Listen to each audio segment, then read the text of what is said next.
Shalom sahabatku yang terkasih dan sehati dalam Yesus Kristus.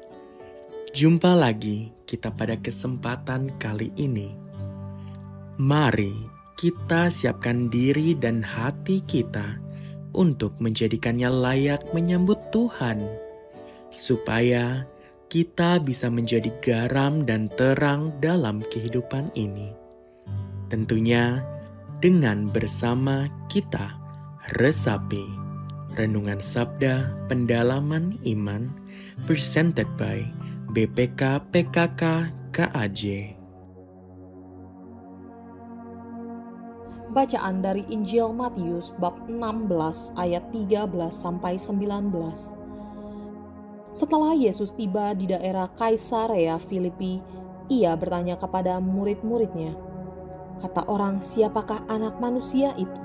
Jawab mereka, "Ada yang mengatakan Yohanes Pembaptis, yang lain mengatakan Elia, dan yang lain lagi mengatakan Yeremia atau salah seorang dari para nabi." Lalu Yesus bertanya kepada mereka, "Tetapi apa katamu? Siapakah aku ini?" Jawab Simon Petrus, "Engkaulah Mesias, Anak Allah yang hidup." Kata Yesus kepadanya, "Berbahagialah engkau Simon anak Yunus, sebab bukan manusia yang menyatakan itu kepadamu, melainkan Bapa-Ku yang di surga. Dan aku pun berkata kepadamu, engkau adalah Petrus, dan di atas batu karang ini aku akan mendirikan jemaatku, dan alam maut tidak akan menguasainya. Kepadamu akan kuberikan kunci kerajaan surga. Apa yang kau ikat di dunia ini akan terikat di surga, dan apa yang kau lepaskan di dunia ini akan terlepas di surga." Demikianlah Injil Tuhan. Shalom Bapak dan Ibu, saudara-saudariku terkasih dalam nama Tuhan kita Yesus Kristus. Kembali lagi di dalam program Resapi dari BPK PKK KAJ dan saya Tony Chen. Pada kesempatan ini ingin mengajak Bapak dan Ibu, saudara-saudari terkasih untuk kita sama-sama melihat kembali bacaan Injil yang baru saja kita dengar, baru saja kita baca dari Injil Matius bab 16 ayat 13 sampai 19. Di dalam Injil yang tadi kita baru dengar, Yesus bertanya kepada para murid-muridnya, "Menurutmu siapakah aku?" Dan murid-murid yang lain selain Simon Petrus mengatakan bahwa Yesus itu Elia, Yesus itu Yesaya, dan nabi-nabi lain yang ada dalam perjanjian lama. Tetapi ketika Simon Petrus menjawab pertanyaan Yesus itu dengan sangat jelas, dengan sangat lantang, Simon Petrus mengatakan, "Engkau adalah Mesias, Putra Allah yang hidup." Nah, Bapak dan Ibu, saudara-saudariku terkasih, ternyata jawaban Simon Petrus ini mendapatkan apresiasi dari Yesus. Sehingga Yesus di ayat berikutnya memberikan kepadanya kunci kerajaan surga. Bapak dan Ibu, ketika Simon Petrus mengatakan bahwa Yesus adalah Mesias, Mesias bagi orang Israel itu adalah sesuatu yang dinanti-nantikan. Mesias itu dipercaya adalah seorang juru selamat yang akan membebaskan bangsa Israel, yang akan menjadi pembebas dari bangsa Israel. Sehingga ketika Petrus mengatakan engkau adalah Mesias, Petrus dengan sangat yakin, dengan sangat sadar bahwa Yesus yang ada di hadapannya adalah sang juru selamat bagi hidupnya. Ditambah lagi, Simon Petrus mengatakan Yesus adalah anak Allah yang hidup. Ini adalah suatu pengakuan iman dari seorang Simon Petrus. Dia sungguh-sungguh melihat Yesus dari berdasarkan pengalaman, berdasarkan apa yang dia alami setiap hari ketika Simon Petrus hidup berjalan bersama dengan Tuhan Yesus. Teman-teman terkasih, lewat bacaan Injil ini hari ini, pertanyaan yang sama, Yesus bertanya kepada Anda dan saya. Menurut Anda dan saya, siapakah Yesus? Saya seringkali melihat bahwa banyak orang-orang Katolik pengikut Yesus tanpa disengaja, tanpa disadari, akhirnya memposisikan Yesus bukan sebagai Mesias, bukan sebagai anak Allah. Contoh, berapa banyak dalam kehidupan sehari-hari orang yang seringkali berdoa begini, Tuhan Yesus, tolong Tuhan, dia punya utang sama saya. Tolong Tuhan supaya buat dia bayar sama saya. Seakan-akan kita menempatkan Yesus sebagai debt collector. Lalu berapa banyak orang juga yang berdoa sama Tuhan Yesus, Tuhan tolong Tuhan hari ini, bulan ini toko saya sepi. Perusahaan saya butuh omset. Tuhan tolong kirimkan omset buat perusahaanku gitu ya. Seakan-akan tanpa kita sadari kita memposisikan Yesus sebagai salesman kita.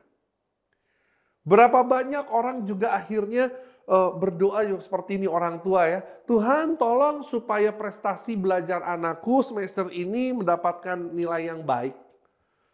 Seperti seakan-akan Yesus adalah guru les anak-anak kita. Nah, Bapak dan Ibu saudara-saudari terkasih, Simon Petrus memberikan sebuah teladan kepada kita hari ini. Bahwa mari kita melihat bahwa Yesus haruslah menjadi Mesias. Yesus adalah juru selamat, Yesus adalah anak Allah yang hidup di dalam hidup kita masing-masing. Mari kita tetap menjaga posisi Tuhan Yesus seperti itu. Mari kita sama-sama menyadari bahwa dalam hidup kita ini kita perlu Tuhan.